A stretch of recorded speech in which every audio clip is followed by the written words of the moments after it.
Viral জর্জেটে floral printed gown তৈরি করতে গিয়ে তো আমার করুণ অবস্থা।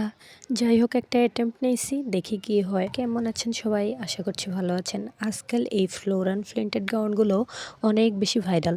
তো আমার কাছে দেখে এগুলো এত ভালো লাগছে, ভাবলাম যে একটা ট্রাই করা যাক। আর এই ফ্লোরাল প্রিন্টেড শাড়িটা আমার কাছে ছিল, এগুলো এখন আর পরা হয় না, তাই ভাবলাম যে এটাকে কেটে একটু ড্রেসটাকে রিক্রিয়েট করা যাক। তো যাই হোক, আমি এখন একটা গাউন কাটিং করব এই কাপড়টা দিয়ে। আর এই কাপড়টা একবারে সেম টু সেম ওগুলোর ফ্যাব্রিক্সই, ওয়েটলেস জর্জেট কাপড় বলে এগুলোকে। আর এগুলো খুব সফট ম্যাটেরিয়ালের মধ্যে হয়, এই জন্য পরেও আরাম।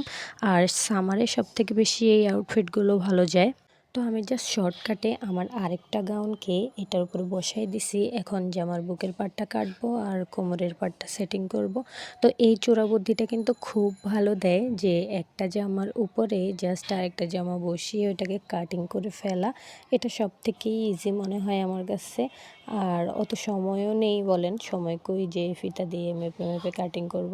তো মেশিনে বসে গেছি আর জামার গলাটা ঠিক করতেছি। এখানে যেহেতু ফলসের কাপড় দিতে হবে, কাপড়টা খুব পাতলা এবং ট্রান্সপারেন্ট, তাই ফলসের কাপড়টা সেটিং করতেছি এবং গলাটা সেলাই করতেছি এখন। আর আমি সেলাই করতে করতে ভাবতেছিলাম যে আমি এটা কখন শেষ করতে পারবো, কারণ এত বেশি কাজ এগুলোর মধ্যে, এত বেশি ঘের জামার কোমরে। আর আমার হাতে সময়ও ছিল খুব কম। তো এখন কাজ জোড়া দিয়ে দিচ্ছি, জামার গলাটা কমপ্লিট।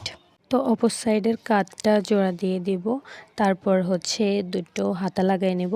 এই ফ্লোরাল প্রিন্টেড গাউনগুলোর হাতা যতগুলো ভিডিও দেখলাম ততগুলোতেই দেখলাম যে হাতাটা চুড়িদার হাতা। তো যাই হোক, আমার একটা ফুল হাতা হয়েছে এটার মধ্যে, এবং আমি ওগুলোর মতো এত ফিটেড রাখি নাই, একটু লুজ ফিটেড রাখছি। কারণ আমি এমনিতেই শুকনা, আর অত ফিটেড এই পাতলা কাপড়ের মধ্যে পরলে আসলে আমার কাছে মনে হয় আমার সাথে যায় না। আর ড্রেস রিক্রিয়েট করার একটা মূল যে বিষয়টা, সেটা হচ্ছে যে ড্রেসটাকে সিমিলার রেখে জাস্ট নিজের মতো করে সেটাকে তৈরি করা। এখন আমি কুচিটা দিয়ে দিচ্ছি কোমরের কুচিগুলো দিতে দিতে আসলে শেষ হইতেছিল না, এত বেশি ঘের কোমরের মধ্যে।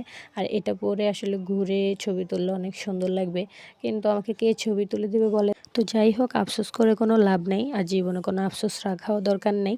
তো কাজটা কখন শেষ করব সেটাই ভাবতেছি। এইদিকে আমার মেয়ে বারবার বলতেছিল, আম্মু আমিও একটু ক্যামেরায় আসি। তো আমি বললাম যে আসো। তো সে বললো আমাকেও তাহলে একটু হিজাব পরাই দাও।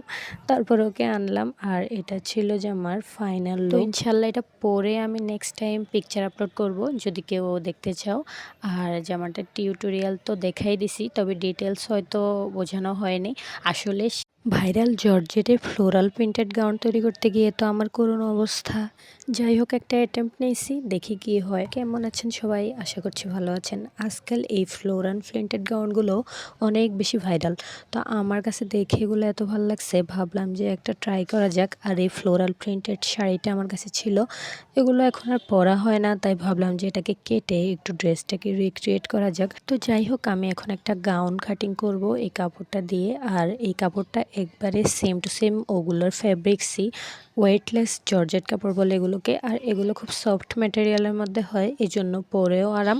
আর সামারে সবথেকে বেশি এই আউটফিটগুলো ভালো যায়। তো আমি জাস্ট শর্টকাটে আমার আরেকটা গাউনকে এটার উপরে বসাই দিছি। এখন জামার বুকের পাটটা কাটবো আর কোমরের পাটটা সেটিং করব। তো এই চোরা বুদ্ধিটা কিন্তু খুব ভালো দেয়, যে একটা জামার উপরে জাস্ট আরেকটা জামা বসিয়ে ওটাকে কাটিং করে ফেলা। এটা সব থেকেই ইজি মনে হয় আমার কাছে।